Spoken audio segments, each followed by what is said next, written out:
سلام بینندگان عزتمند.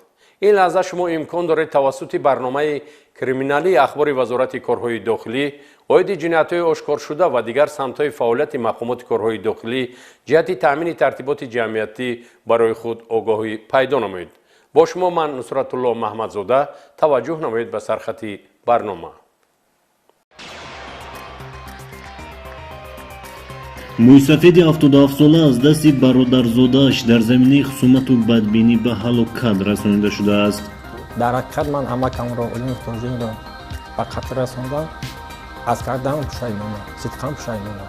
نشه جلابی ترانسمیلی بازداشت و از او 25 کیلوگرم وسیله نشه‌دار مصادره گردید.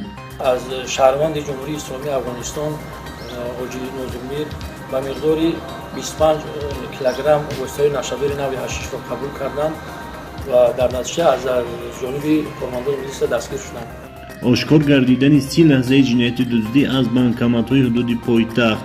مدتی 4 ماه می شود که با همراهی جورام عبدالله اپارات‌های نمی دوشنبه سیتی رو زدگی، پولشون گرفتگی، تقسیمات کردگی. شرح این و دیگر خبرها در برنامه اخبار وزارت کارهای داخلی.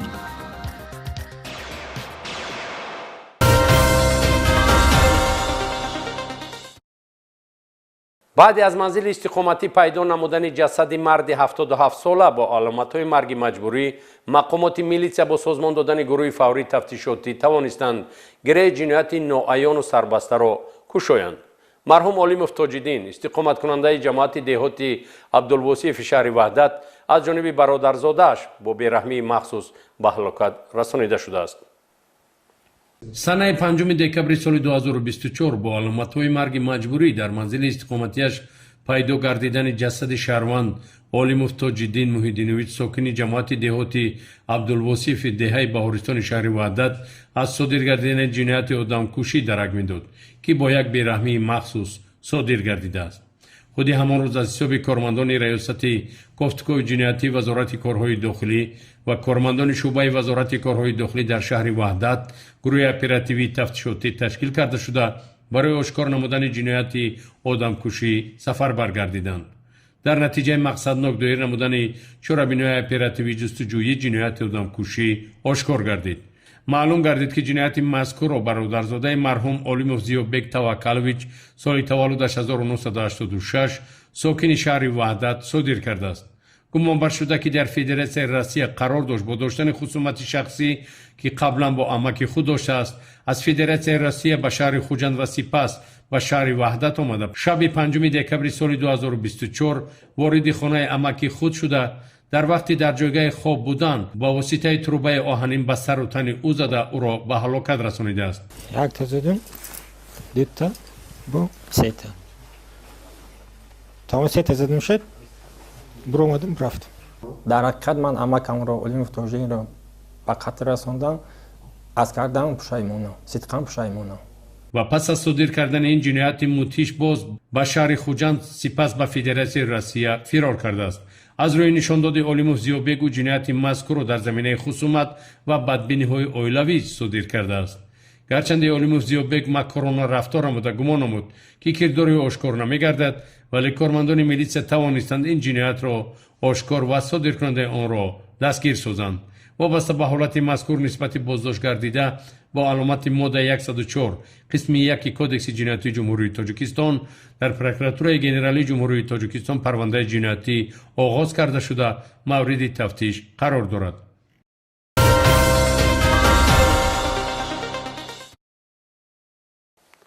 واسطه نشه‌دار در کدام نموده که نباشد تهدید به سلامتی جامعه داشته، عاقبت معاملات و استفاده آن نامرادی و مرگ است. با کارمندان شعبه وزارت کارهای داخلی در ناحیه میر سید علی حمدانی ولایت ختلان میسر شد به حرکت‌های جنایتی یک نفر نشه‌جلاب ترانسمیلی نقطه گذارند. از این نفر نشه‌جلاب 25 کیلوگرم وسیله نشه‌دار نوع حشیش مصادره شده است. باعث افتخار است که امروز کشور عزیز ما تاجیکستان در همه سمت‌ها رشد کرده در نظرسنجی‌های تشکیلات‌های بین‌المللی همچون کشور امن اعتراف گردیده تمام ساکنان مملکت تلاش دارند تا همیشه چنین نفوذ اعتبار جمهوری تاجیکستان استوار و پاینده باشد. در این ردیف کوشش و قصدهای ناپاکی بعضی افراد جنایت پیشه که میخواهند سرزمین مقدس ما را همچون مملکت ترانزیتی برای عملی سازی نقشه های جنایتکارانه نشجلابی استفاده کنند، خوشبختانه با کوشش کارمندان مقامات کارهای داخلی عملهای ناپاک جنایت پیشگان برباد داده می شود. ناحیه میرسعید علی حمدانی ولایت ختلان از نگاه جغرافی ناحیه نزدی مرزی با کشور افغانستان بوده، هر لحظه احتمال دارد گروه های جنایت پیشه نشجلاب ترانسمیلی با قصدهای جنایتکارانه خود تشویش ها را به وجود آورند. کارمندان شعبه وزارت کارهای داخلی در ناحیه میرسعید علی حمدانی ولایت ختلان در نتیجه عملی سازی چاره‌بینی های اپراتیوی توانستند مقدار مخصوصا کلان وسطه نشدار را آشکار و مصادره نمایند. گمانبر این شکل جنایتی مخصوصا وزنین اگرچه قبلا برای صادر کردن جنایتی در ماده 200 قسم 4 کودکس جنایتی جمهوری تاجیکستان برای معاملات غیرقانونی واسطه نشدار سود شده قسمی از عمر خود را در محبس گذرانیده باشد هم، ولی اصلاح نگشته متاسفانه نفسی بد حرص مال و ثروت گمانبر را آرام نگذاشت تا در آزادی باشد. گمانبر شده ایدیف همراه خان باباخانویچ سال تولدش 1975 زاده ناحیه واسه ولایت ختلان ساکن کوچه حافظ شیرازی ناحیه سینای شهر دوشنبه تحت نظارت اپراتیوی کارمندان شعبه وزارت کارهای داخلی در ناحیه میرسعید علی حمدانی قرار گرفته هنگام دستگیر نمودن از او 25 کیلوگرم واسطه نشدار نوع حشیش مصادره کرده شد. از نشانداد گمانبر شده همراه خان ایدیف چنین مقداری مخصوصا کلان واسطه نشدار را از یک تن شهروند کشور افغانستان دسترس کرده میخواست این بار مرگاور را به بیرون از کشور انتقال داده صاحب مبلغی زیاده گردد. پیش با ماده 200 قسم 4 سود شدم و از این خلاصه در کاری نبرآورده از شهروند جمهوری اسلامی افغانستان حاجی نازالمیر به مقداری 25 کیلوگرم وسایل نشدار نوع حشیش را قبول کردم و در نتیجه از جانب کارمندان میلیس دستگیر شدم. وابسته به جنایت معاملات غیرقانونی واسطه نشدار در بخش تفتیشاتی شعبه وزارت کارهای داخلی در ناحیه میرسعید علی حمدانی با ماده 200 قسم 4 کودکس جنایتی جمهوری تاجیکستان پرونده جنایتی آغاز کرده شده مهلت ادای جزای گمانبر طولانی خواهد بود. چون این عمل خطا جنایت پیشگی گمانبر میتواند برای هزاران نفر دیگر درسی عبرت باشد تا زندگی خود را نه از حساب جنایت بلکه مهنت حلال و خیرد و دانش بنیاد و آباد سازند.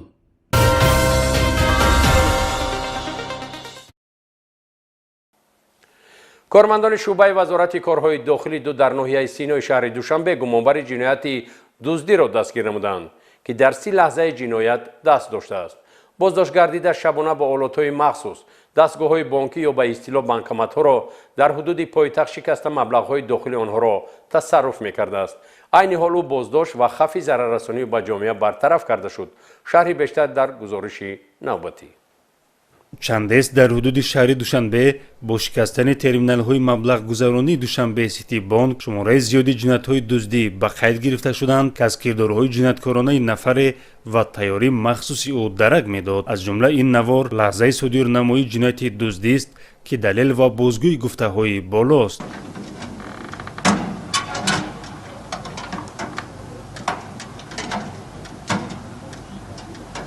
کارمندان شعبه وزارت کارهای داخلی در ناحیه سینا با مقصد آشکار و دستگیر نمودن نفر جنایتکار یک قطار چاره‌بینی‌های اپراتیوی جستجویی را عملی نمودند. در نتیجه شریفوف بهادر عبدالحقویچ ساکن 45 ساله شهر کلاب که سابقه داغدار کننده جنایتی دارد همچون گمانبر دستگیر کرده شد. در نتیجه تفتیشات پیشکی معین گردید که نامبرده اساساً شبانه هدفهای ناپاک و عملهای جنایتی را صادر میکرد. برای شکستن دستگاه‌های خودکار مبلغ گذرانی با خود اسباب‌های مخصوصی آهنین گرفته پس از شکستن مبلغ‌های در داخل ترمینال‌ها موجود بوده را تصرف نموده همزمان دستگاه‌های مبلغ گذرانی را کارناشایی نموده است. عین زمان در حدود شهر دوشنبه بیش از 39 حالت جنایت‌های شریفوف بهادر معین کرده شدند که او با این عمل‌هایش با بانک دوشنبه سیتی ضرر کلانی مالیوی رسانیده است. مایاکوسکی دا دو تا ترمینالی نمی دوشنبه سیتی را زدیم با مانتیروفکا شکست مامورا پولوشا گرفتیم 39,000 سوم با اینمی 46 در اومدیم اموجا با کار کردیم шикастем хеле аппарат 1800 сум пули ҳамҷа гирифтему сини султони кабир бо як аппарати дигар ҳамтарӣ кардем муддати 4 моҳ мешавад ки бо ҳамроҳи ҷурам абдулло аппаратҳои нами душанбеситиро задагӣ пулошона гирифтагӣ тақсимот кардагӣ бо монтировка ҳардумон мешикастем пулошона мегирифтем тақсимот мекем мерафтем қобили зикр аст ки имрӯз дигар амалу кирдорҳои ҷиноятӣ нест ки аз назарҳо пинҳон ва аз ҷавобгарӣ дар назди қонун дар амон бошад ҳар амале дорои подошест ки нафари содир намудаи онро мебояд ба кирдорҳои содир намудаи худ дар назди қонун ҷавоб гӯяд айни замон гумонбаршаванда шарипов баҳодур дар ҳабси пешакӣ қарор дошта нисбаташ бо моддаи 244 кодекси ҷиноятии ҷумҳурии тоҷикистон парвандаи ҷиноятии оғоз ва бо мақсади ошкору муайянсозии дигар кирдорҳои ҷиноятии ӯ тафтишоти пешакӣ идома дорад.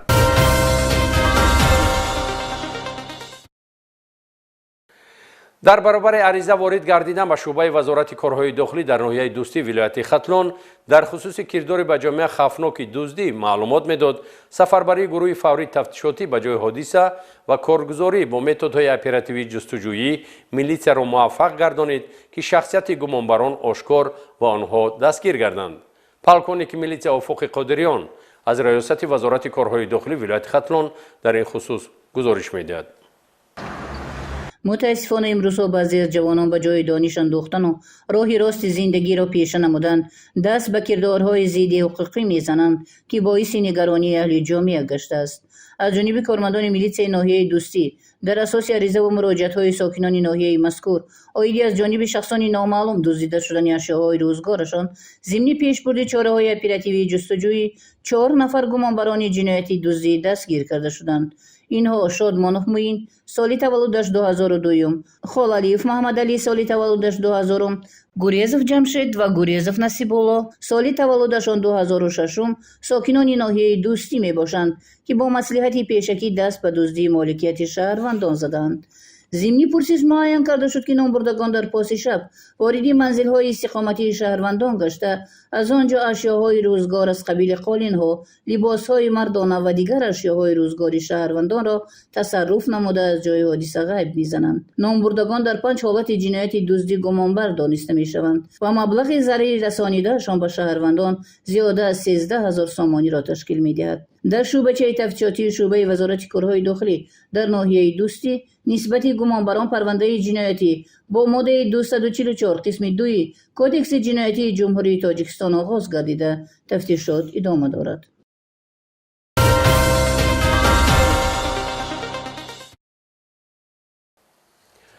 بداخلاقی یک نفر مویسفید 70 ساله را کارمندان میلیسیا آشکار نمودند. این نفر روزگار دیده به سحر و جادو مشغول گردیده همزمان به کردارهای ضد اخلاقی نیز دست زده است. توجه نمایید به شرح همکارمان مایور میلیسیا احسان عبدالله‌زاده در این خصوص. кирдорҳои бадаҳлоқона ва дигар ҳаракатҳои хусусияти шаҳвонӣ дошта бо сӯистифода аз ҳиссиёт ва боварии динӣ ҷиноятест ки кормандони шӯъбаи вазорати корҳои дохилӣ хати фурудгоҳи шаҳри душанбе дар оғози моҳи феврал дар кирдори яке аз шахсони мӯътабари маҳаллаи хоҷилдиёри ҷамоати деҳоти мирзо ризои шаҳри ҳисор собиқ имоми масҷиди ҳамин деҳа шарван бобоев абдуҳалим холиқович сол таваллудаш 1955 ошкор намуданд. дар ҷараёни чорабинои оперативӣ ҷустуҷӯӣ муайян гардид ки гумонбаршуда ба хизматрасониҳои дуохонӣ додани тумору таштоб машғул шуда бо баҳонаи тавобату мушкилкушоӣ ба амалҳои фосихонаю зинокорӣ даст зада меъёрҳои ахлоқӣ ва одоби инсониро сарфи назар кардааст.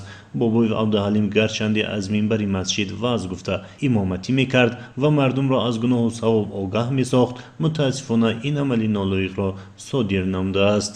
اینها شکلند شکل یعنی شکل چی هستن؟ شکل رقم های همچنین رقم ها شکل و خاطر یک گفتم که برای ترس زیان یک از ترس اگر زیان باره باشد آبشه آبکره میخورد دودیشد دود میکند اینا کار آمن از این من وقتی پدرم درس میخواندم در پیش پدرم درس آموختم تا سنف 7 سالگی من 7 خانی من انا همین یک یاد گرفت. این تنها یک صحنه بداخلاقی مردی بدرفتار است که در نتیجه چوربینی اپراتیوی جستجویی دسترس شد. به فرضیه اپراتیوی بوبی عبدالحلیم که سالهای طولانی به داخلی و خدمت رسانی دینی سر و کار میگرفت، احتمال باز همین گونه حرکت‌های بداخلاقانه را قبلا نیز صادر نموده باشد و با عنوان به بدرفتاری روبرو شده با مقصد حفظ آبرو به مقامات مراجعت نکردند. سنجشی آوازه دسترس شده به حرکت‌های بداخلاقانه میل داشتن بوبی عبدالحلیم را تصدیق نمود. زینا از نگاه اسلام چی جوابگری دارد؟ خیلی خداوند جزا می‌دهد که اومد با اگر نباشد گناهی کبیره است، گناهی بزرگ است. من صاحب 7 فرزند هستم، 16 نویره. من از پدرم میراث ماندگی بود، بود میخوندم. یک زن اومده پیشم که من کسل جگرم کسل که به خونه من بید، من گشته بود خونش با انا خیلی وسوسه شیطان شدیم، مکر زن شدیم. انا خواستم دست درازی کنم که در تلفظی کار بودم که مقامات در آمده من دستگیر کردن. پنهان ماندن چنین بدرفتاری میتوانست به ادامه‌یابی بداخلاقی مساعدت نماید. برای بداخلاقی و دیگر حرکت‌های خصوصیت شهوانی داشته یا حرکت‌های بداخلاقانه با سوء استفاده از حسیات و باوری دینی نسبت به بوبی عبدالحلیم چاره‌های قانونی اندیشیده می‌شود.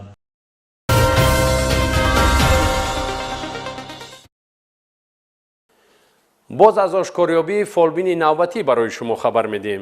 در نتیجه چوربینی‌های اپراتیوی جستجویی از جانب کارمندان ریاست تحقیق وزارت کارهای داخلی، یک نفر زن برای خدمت رسانی‌های ساحری، دعاخوانی، اجرا کردن هر گونه عمل‌های گوی و طبابتی بر عوض مبلغ معین هنگام قبول شهروندان خرافات پرست بازداشت گردید. توجه نمایید به گزارش نوبتی. گرچند حیله و مکر و باطل بودن افسونکاری‌های جادوگران و فالبین‌ها کایها به انسانیت معلوم گردیده باشد هم، ولی محض اعتماد و مراجعت بعضی از شهروندان کوتاه‌اندیش باعث از بین نرفتن این طایفه مردم فریب گردیده است. در نتیجه دور نمودن چوربینی اپراتیوی جستجویی از جانب کارمندان ریاست تحقیق وزارت کارهای داخلی، شهروند شریپا و خیرنیسا سال تولدش 1988 ساکن شهر وحدت بازداشت کرده شد. نام برده در منزل استقامتیش کارافتادگان را قبول نموده به فالبینی و سحر و جادو مشغول شده است. از روی نشاندادی بازداشت شده و با روی سحر گویا مناسبت‌های بین زن و شوهر را گرم نموده بهر زندگی آسایشته آنها سهم می‌گذاشته است. همزمان مزاجان گمراه را باور می‌کناند که گویا آنها را جادو خواندند و برای برآوردن جادو از آنها مبلغ معین طلب نموده به دست آورده است. نام برده با استفاده از باوری کارافتادگان گویا بختکشایی و حتی برای برگرداندن مبلغ قرضی به شهروندان کمک می‌کرده است. حالان که شریپا و خیرنیسا سوادی کافی نداشته، مکتب میانه را تا صنف 9 تحصیل کرده است. در اصل من معلوماتی پورا ندارم، معلوماتی نوپورای میانه تا صنف 9 خواندگیم، معلومات دینی ندارم. در پیش یک زنک تعلیم دینی گرفته بودم که از دقیقه حیات نیستم. با همین یک دستوره ما همین کارا را پیش می‌بردیم. شریف و خیرنیسا من شوهرش میشم. همین یگان اونجا را خواندگی، یگان کار کسب کردن نیست، برای فقط فن فری مردمه. همین کارا رو دست میزد. من چند بار پیش گفتم که نکن در کار نیست. من کار میکنم، در روان کار میکنم. زندگی بودستم. معلومات دین نداره، نمازش ساز نمیخونده. این خیلی کار کسب میکرد. همین استاد هر جایی که من خونه میومدم، خونه را این بازاره، این بازاری که میگی چه بازار آدم این خونه پر همش پر. من جای شتان من نمیفتم که در کجا بشینم یا یک راحت کنم ایره دراز اومدم. این خیلی آدمو که میخواستن میگفت که این آدم پیش میاد. من گفتم من کارکنی دولت آدم پیش میاد. تو زنک خونش چی ده پیش میاد آدم این کار کنم. جادوگری و سیر و جادو این خیلی کار سرگردونه. اگه سم میدونن شاید آره اون سم که چند سم که میمونه اون شخص میدونه من نمیدونستم من نمیبینم خیلی چیزا رو خودش میدونستم تو خونه‌اش نمیشه صورت میبرد چی میبردن میآوردن نمیبردن هم خیلی رو همون دست خودش دست اویلاند میدیدم همین ایدمی همین کار کسبواش کردوراش مردم فریبی گیر سحر میره بگاه میره خونه اون بودک چی میخره نمیخره یه خودوان میدونه همین کار کسبو قدی مشغوله اشیاهایی که نام برده هنگام سحر و جادو استفاده مینماید اسپند، شیر، об, ришта ва дигар ашёҳои рӯзмарра мебошанд, ки ба воситаи ин чизучораи карахт ӯ бовар мекунонад, ки ба мушкилоти коррафтондагон расидагӣ мекунад. ҳангоми аз назаргузаронии манзили истиқоматии номбурда аз он ҷо 35 расми шахсони корафтода дарёфт карда шуд, ки барои бартараф кардани мушкилот ба Шарипова Хайринисо пешниҳод карданд. мутаассифона дар баробари шаҳрвандони гумроҳ бархи кормандони сохторҳои қудратӣ низ ба чунин сергарон бовар намуда барои ҳалли мушкилоти худ гирифтани рутбаи навбатӣ ва ё вазифа ба Шарипова Хайринисо муроҷиат карданд. ини коргарои военӣ барои вазифа гирифтаншон, барои звани гирифтаншон, ини сарбозо барои пешравии корашон, барои оиладор шиданшон буд. ини духтарак барои шавҳар карданаш буд. ини коргари банк барои ба маблағи пули калон да маҳбас ғалтида буд, бояд ай маҳбас озод мешид. ин бачаҳак чанд бор оиладор шид, хонааш вайрон шид, 3-4 маротиба барои зан гирифтанаш буд. ин духтарак барои шавҳар кардан буд. иҷа бисёри ҳамиё барои барқарор кардани оилашон буд. оид ба ҳолати ҷой дошта нисбати боздоштгардида тибқи талаботи моддаи 482 кодекси хуқуқвайронкунии маъмурии ҷумҳурии Тоҷикистон протоколи хуқуқвайронкунии маъмурӣ тартиб дода шуда номбурда ҷаримабандӣ карда шуд.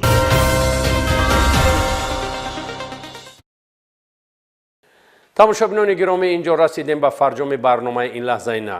мақсад аз таҳия ва пешниҳод намудани хабарҳои ҷиноятӣ ва дигар ҳуқуқвайронкуниҳо огоҳ намудани шаҳрвандон ба хусус ҷавонон аз оқибати кирдори зидди ҳуқуқӣ ва ҷавобгарии он мебошад. дар ин замина кӯшиш менамоем ҷиҳати баланд бардоштани маърифати ҳуқуқии шаҳрвандон саҳмгузор бошем. барои робитаи ҳамешагӣ бо рақамҳои телефони дар нор буда метавонед ба вазорати корҳои дохилӣ занг бизанед. маълумоти бештар оид ба дастоварду навгониҳои мақомоти корҳои дохилӣ аз сомонаи расмии вазорати корҳои дохилӣ, ҳафтаномаи қонун ва ҷомеа метавонед пайдо намоед. то барномаҳои дигар сарбаланду хушрӯз ва хонаобод бимонед. хайр.